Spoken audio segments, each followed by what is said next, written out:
Merci. Non, à toi. Ok, moi c'est la deuxième fois au Japon, mais c'est ma première conférence générale. Très belle expérience. J'ai découvert le fonctionnement des échanges, parce que sortir un texte comme on l'a fait aujourd'hui, c'est pas évident, surtout dans le contexte actuel, c'est pas évident. Mais je crois que le traité qui a été adopté à l'ONU le 7 juillet a servi d'appui.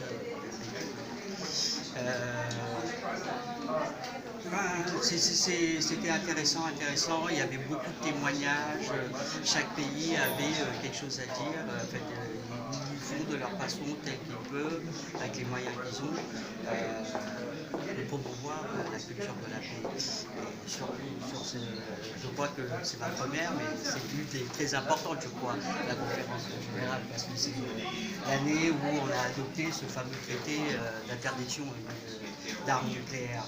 Donc j'en suis fier et très content d'y avoir participé et de représenter Vitry-sur-Seine. La chose qui m'a beaucoup touché, c'est, comme je l'avais déjà dit, c'était ce fameux échange entre Israël et le Japon, c'est-à-dire les enfants israéliens et palestiniens qui passent les vacances ensemble. C'est la génération future, donc la paix passe par eux. Et la chose qui m'a beaucoup touché, c'était les enfants israéliens qui attendaient leurs copains palestiniens qui passent les check-in qui sont longs. Ça, c'est un geste fort. Et puis surtout, c'est l'avenir. Et la paix, je crois qu'elle va passer par eux. Et il faut qu'elle passe par eux. Et j'espère que d'ici 20 ans, ils iront ensemble en vacances chez eux en Israël. Ça, c'est très important. Ça, c'est le moment très important qui m'a touché beaucoup. J'étais très content de participer. Je laisse la parole à monsieur le maire. Oui, moi aussi, c'est ma première conférence des maires pour la paix. J'ai aussi beaucoup appris d'abord sur la réalité de ce que ont été les ravages du bombardement atomique sur Nagasaki et Hiroshima. C'est complètement inouï, inimaginable qu'on ait pu faire une horreur pareille. Et évidemment, le témoignage des survivants qui continuent à nous raconter ce qu'ils ont vécu avec leur famille, les séquelles qui restent de ces bombardements dans les esprits, mais aussi dans leur chair. Tout ça est vraiment très très émouvant et on ne peut pas nous laisser insensibles. C'est déjà quelque chose d'important de transmettre ce message-là aux générations futures.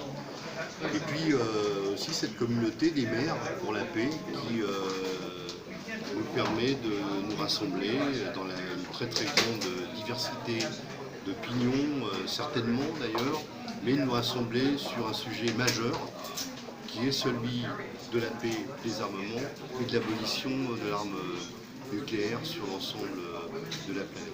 Un sujet majeur parce que je crois que tant que cette menace pèse sur l'humanité, nous ne pouvons pas vraiment vivre en paix. On ne peut pas être tranquille, on ne peut pas être apaisé quand on sait qu'on a la possibilité de détruire plusieurs fois la planète avec un arsenal gigantesque qui est consacré à l'arme nucléaire. C'est aussi un moment d'échange important avec des collègues qui sont dans d'autres pays, qui ont des réalités totalement différentes. C'est aussi une façon d'approcher ce combat pour la paix avec des expériences nouvelles. Je crois que ça me permet de réfléchir autrement, de peut-être d'envisager aussi des actions nouvelles qui soient plus rassembleuses, peut-être plus près encore et plus proches des habitants et des citoyens. J'ai été aussi touché par le discours des maires d'Hiroshima et de Nagasaki qui attache beaucoup d'importance à cette relation, évidemment, avec les gouvernements, les institutions internationales, mais aussi comment on met en mouvement les habitants et les citoyens sur cette question. C'est pour eux quelque chose de primordial et je crois que ça doit l'être aussi pour nous. Et ça nous donne à réfléchir, de tirer des enseignements pour être encore plus fort, plus pertinent dans ce combat pour la paix et au bout du compte, le rassembleur sur quelque chose qui devrait ne même pas faire de discussion et qui malheureusement est d'une très très grande actualité parce que l'arme nucléaire n'est pas du tout aboli sur la planète. Au contraire, on est dans un moment d'escalade, tout le monde en a conscience, mais c'est justement pour ça qu'il faut rester fort sur cette idée qu'elle doit absolument disparaître. Et je crois que d'année en année, on gagnera du terrain sur cette question-là. C'est une logique incontestable. D'abord, c'est un gâchis de construire des armes de destruction massive. C'est un gâchis de faire des essais nucléaires qui endommagent l'environnement, l'écologie des régions qui sont touchées par ces essais nucléaires.